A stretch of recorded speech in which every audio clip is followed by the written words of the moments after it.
আসসালামু আলাইকুম ভিউয়ার্স, বাংলাদেশের সর্বশেষ আপডেট সংবাদে আপনাদের স্বাগত।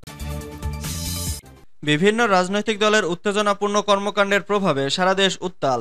জানিয়ে দেব হাতে থাকা সর্বশেষ আপডেট বাংলা সংবাদ। প্রথমে এই সংবাদ শিরোনাম। বিএনপির আন্দোলন শেষ হয়ে যায়নি বলেছেন আমির খসরু।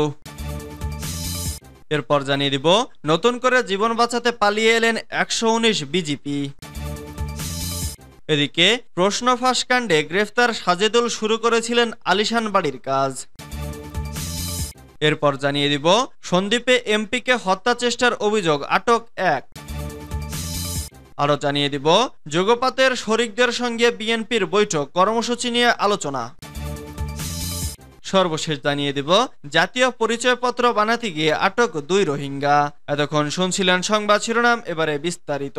তবে অনুরোধ থাকবে ভিডিওটিতে একটি লাইক করবেন এবং কমেন্ট করে জানিয়ে দিবেন কোন জেলা থেকে আপনি আমাদের এই ভিডিওটি দেখছেন। বিএনপির আন্দোলন শেষ হয়ে যায়নি বলেছেন আমির খসরু। ২০-৩০ লাখ লোকের সমাবেশ ভণ্ডুল করে দিলে কোনো আন্দোলন শেষ হয়ে যায় না বলে মন্তব্য করেছেন বিএনপির স্থায়ী কমিটির সদস্য আমির খসরু মাহমুদ চৌধুরী। তিনি বলেন, বাংলাদেশের মানুষ চলমান আন্দোলনের মাধ্যমে তা প্রমাণ করেছে। বৃহস্পতিবার ১১ জুলাই বিকেলে রাজধানীর গুলশানে সাংবাদিকদের সঙ্গে আলাপকালে একথা বলেন তিনি। এর আগে গণতান্ত্রিক বাম ঐক্য এনডিএম ও গণফোরামের সঙ্গে বৈঠক করে বিএনপির লিয়াজো কমিটি। আমির খসরু বলেন, অনেকের প্রশ্ন থাকে যে আন্দোলন আবার কবে শুরু হবে, কর্মসূচি আবার কবে হবে। একটা জিনিস পরিষ্কার করা দরকার, আন্দোলন চলমান আছে। আপনি যদি ২০ থেকে ৩০ লাখ লোকের সমাবেশ টিয়ার গ্যাস ও গুলি করে মনে করেন আন্দোলন শেষ হয়ে গেছে, আমি বলবো আন্দোলন শেষ হয়ে যায়নি, আন্দোলন চলমান আছে। দেশের মানুষ ভোট কেন্দ্রে না গিয়ে এই আন্দোলনকে সমর্থন জানিয়েছে। ৯৫% লোক আমাদের আন্দোলনে যুক্ত হয়েছেন। যারা ভোট কেন্দ্রে না গিয়ে প্রত্যাখ্যান করেছেন তারা আজকে এই আন্দোলনের সঙ্গে সম্পৃক্ত। বৈঠক প্রসঙ্গে আমির খসরু বলেন, চলমান যুগপাত আন্দোলনে আরো গতি সৃষ্টি করার জন্য আমরা আজ সহযোগীদের নিয়ে আগামী দিনের কর্মসূচি প্রণয়নে দেশের বর্তমান প্রেক্ষাপটে জনগণের চাহিদা পূরণে আমরা কি করতে পারি, এই আন্দোলনের সফল সমাপ্তি কিভাবে করতে পারি সেটা নিয়ে আলোচনা করেছি।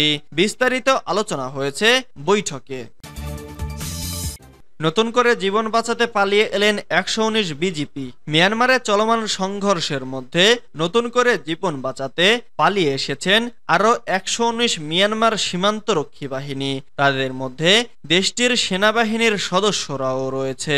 বৃহস্পতিবার ১১ জুলাই ভোর থেকে দুপুর পর্যন্ত ৫ দফায় টেকনাফ সীমান্তের সাবরাঙের ৩টি পয়েন্ট দিয়ে ঢুকে পড়ে মিয়ানমারের সরকারি বাহিনীর সদস্যরা। পরে তাদেরকে বিজিবি ও কোস্টগার্ড সদস্যরা নিরস্ত্রীকরণ করে হেফাজতে নেয়। গোয়েন্দা সংস্থার দায়িত্বশীল ব্যক্তিরা বিষয়টি নিশ্চিত করেছেন। তবে এ বিষয়ে বিজিবি ও কোস্টগার্ডের পক্ষ থেকে কোনো বক্তব্য পাওয়া যায়নি। টেকনাফ উপজেলা নির্বাহী কর্মকর্তা আদনান চৌধুরী বলেন, ফের নতুন করে সেদেশের বিজেপি সদস্য এপারে আশ্রয় নিয়েছে বলে শুনেছি। তারা আমাদের বিজিবি ও কোস্টগার্ডের হেফাজতে রয়েছে। পাশাপাশি সীমান্তে আইনশৃঙ্খলা রক্ষাকারী বাহিনী সতর্ক অবস্থানে আছে। এদিকে বুধবার রাতে মিয়ানমারের রাখাইন রাজ্যে আরাকান আর্মি ও দেশটির সরকারি বাহিনীর মধ্যে সংঘর্ষে মর্টার শেল ও ভারী গোলার বিকট শব্দ শোনা গেছে। তবে বৃহস্পতিবার সকাল থেকে শব্দ কমেছে। সীমান্তের বাসিন্দারা বলছেন, মিয়ানমারে চলমান যুদ্ধে বৃহস্পতিবার সকাল থেকে সন্ধ্যা পর্যন্ত গোলার বিকট শব্দ কম পাওয়া গেছে। তবে গতকাল রাত থেকে ব্যাপক শব্দে বাড়িঘর কেঁপে উঠেছে। এদিকে নিরাপত্তার কারণে সীমান্তের বাসিন্দাদের সতর্ক থাকতে বলা হয়েছে। প্রশ্ন ফাঁস কাণ্ডে গ্রেফতার সাজেদুল শুরু করেছিলেন আলিশান বাড়ির কাজ। সম্প্রতি দেশজুড়ে আলোচনার কেন্দ্রবিন্দুতে রূপ নিয়েছে পিএসসির প্রশ্ন ফাঁস কাণ্ড। সামাজিক যোগাযোগ মাধ্যম থেকে শুরু করে গ্রামের চায়ের দোকানে আড্ডা, সব জায়গায় টক অব দ্য কান্ট্রিতে পরিণত হয়েছে পিএসসির প্রশ্ন ফাঁস কাণ্ড ও আবেদালি সমাচার। আলোচিত বিসিএস সহ ৩০টি নিয়োগ পরীক্ষায় প্রশ্ন ফাঁসের অভিযোগে পুলিশের অপরাধ তদন্ত বিভাগ হাতে গ্রেফতার 17 জনের একজন সরকারি কর্ম কমিশন অফিস সহায়ক সাজিদুল ইসলাম। প্রশ্নপত্র ফাঁসের মামলায় গ্রেফতার সাজিদুল ইসলামের বাড়ি নোয়াখালীর সুবর্ণচর উপজেলার মধ্যম চরবাটা গ্রামে। সাজিদুল ইসলামের মধ্যম চরবাটা গ্রামে গিয়ে দেখা যায় বাড়িতে পৈতৃক একটি পুরনো টিনের ঘর ছাড়া তেমন কিছু নেই। বাড়ির বাসিন্দা সাজেদুলের মামা আবুল হাশেম বলেন, সাজেদুলের বাবা শামসুল আলম মারা গেছেন আরো প্রায় 5 বছর আগে। তিনি একটি সরকারি অফিসের গাড়ি চালক ছিলেন, তবে কোন অফিসের তা তারা জানতেন না। পরিবার নিয়ে ঢাকায় থাকতেন তিনি। মাঝে মধ্যে বাড়িতে আসতো। গ্রামে খুব বেশি সহায় সম্পদ নেই তাদের। সন্দ্বীপে এমপিকে হত্যা চেষ্টার অভিযোগ, আটক 1। চট্টগ্রামের সন্দ্বীপ চ্যানেলে স্পিড বোটের ধাক্কায় চট্টগ্রাম 3 সন্দ্বীপ আসনের নৌপরিবহন মন্ত্রণালয় সংসদীয় স্থায়ী কমিটির সভাপতি মাহফুজুর রহমান মিতা এমপি সহ 7 জন আহত হয়েছেন। বৃহস্পতিবার সকাল 10টায় কুমিরা ফেরিঘাট থেকে অদূরে এ ঘটনা ঘটে। জানা গেছে, বৃহস্পতিবার সকালে কুমিরা ফেরিঘাট থেকে স্টিমার আইভি রহমানে উঠতে সন্দ্বীপ চ্যানেলে একটি ইঞ্জিন বোট যোগে এমপি মিতা সহ তার সফর সঙ্গীরা যাচ্ছিলেন। ওই সময় পিছন থেকে একটি যাত্রীশূন্য স্পিড বোট হঠাৎ সজোরে এমপি আরোহী লাল বোটে ধাক্কা দেয়। মুহূর্তে বোটের মধ্যে তারা ছিটকে পড়েন। এ সময় এমপি ছাড়াও উপজেলা ছাত্রলীগ সভাপতি মাহফুজুর রহমান সুমন, সংসদ সদস্যের ব্যক্তিগত গাড়ি চালক সেলিম সহ 7 জন আহত হয়েছে। এ ঘটনায় সংসদ সদস্য মিতার ডান হাতে গুরুতর আঘাত পেয়েছেন। সন্দ্বীপ উপজেলা ছাত্রলীগের সভাপতি মাহফুজুর রহমান সুমন বাদী হয়ে সন্দ্বীপ থানায় একটি হত্যা চেষ্টা মামলা দায়ের করেছেন। স্পিডবোট চালক অভিমন দাসকে পুলিশ আটক করেছে। অভি সীতাকুণ্ড উপজেলার বড় কুমিরার দীনবন্ধু দাসের পুত্র। যুগপথের শরিকদের সঙ্গে বিএনপির বৈঠক, কর্মসূচি নিয়ে আলোচনা। বিএনপি নেতৃত্বাধীন 39টি রাজনৈতিক দলের যুগপথ আন্দোলনের 1 বছর পূর্ণ হচ্ছে আগামীকাল শুক্রবার।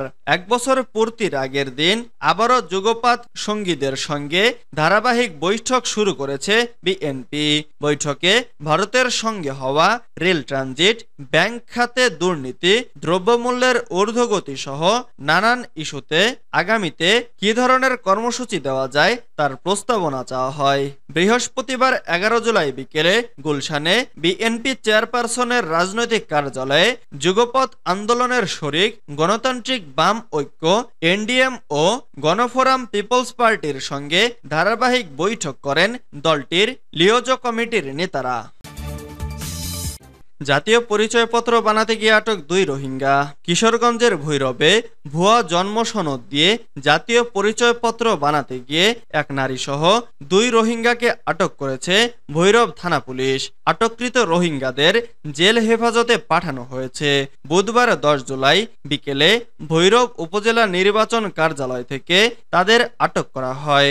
আটককৃতরা হলেন কক্সবাজার জেলার হামিদপাড়া পাহাড়তলি এলাকার মুহাম্মদ সাহেলের স্ত্রী হামিদা বেগম ও একই জেলার রামু এলাকার রফিক আহমেদের ছেলে মোহাম্মদ এরশাদ। জানা যায়, বুধবার বেলা 11টায় উপজেলা নির্বাচন অফিসে ভুয়া ডকুমেন্টস নিয়ে জাতীয় পরিচয়পত্র তৈরি করতে যান হামিদা বেগম। এ সময় তার সঙ্গে সহযোগী ছিলেন মোহাম্মদ এরশাদ। নির্বাচন অফিসার প্রলয় কুমার সাহা তাদের প্রয়োজনীয় কাগজপত্র দেখে সন্দেহ হলে তাদের জিজ্ঞাসাবাদ শুরু করেন। তারা কোনো সদুত্তর দিতে পারেনি। পরে থানা পুলিশকে খবর দিলে তারা দুজনকে আটক করে থানায় নিয়ে আসে।